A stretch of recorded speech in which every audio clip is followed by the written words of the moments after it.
History of MMM, how it all began. Starting up of MMM, in 1989, Moscow Executive Committee in Leninsky District registered MMM as a cooperative society. It is in Russia. A few words about the leader. The MMM Cooperative Society was founded by Sergei Mavrodi and was one of the leading computer equipment distributors in Russia. Sergei Mavrodi, having a degree in maths, worked as a programmer and took part in the development of the first operating systems. A few words about his decision to make his own company is the fact that having worked as a simple worker from 8 to 5, he understood that freedom is the most important for him, because that work of 8 to 5 is literally a slavery. At any point, at any time, the company can throw you out and you'll be left without nothing, although you could have worked in that company for years and years. So he realized it. This is why he decided to create his own child, and he knew whatever his efforts will be, it will come back to him in form of dividends and income. Free of charge travel campaign. In 1992, the brand became universally recognizable after Mavrodi offered several times to all the residents of Moscow a day of free of charge travel in metro, Moscow subway.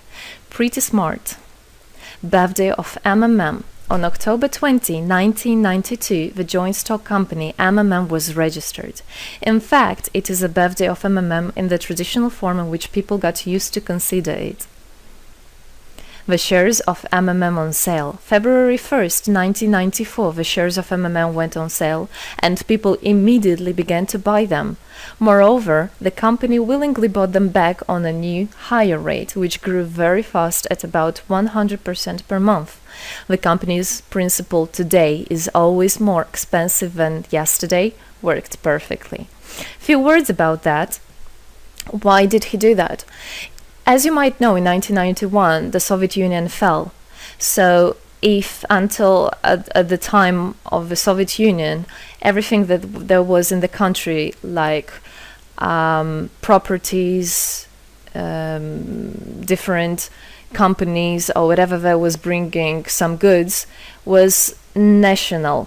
So any person of the country was entitled to have a share of that production, of that company.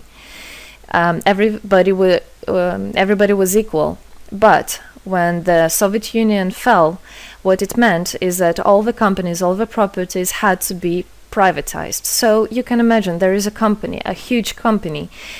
People worked there for years and years. And at one moment, there comes a person and says, all that is mine.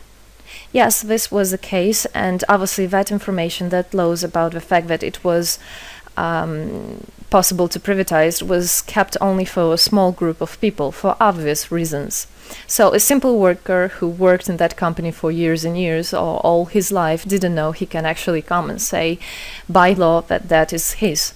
So what genius idea Sergei Mavrodi had is to sell these shares to gather the money of the people, and with this money to buy those companies. So basically, if a person has an MMM share, he would have had an exact share from the company that Sergei Mavrodi bought. For example, a company from oil and gas or something else. Obviously, he knew perfectly which companies are worth it and which companies were not.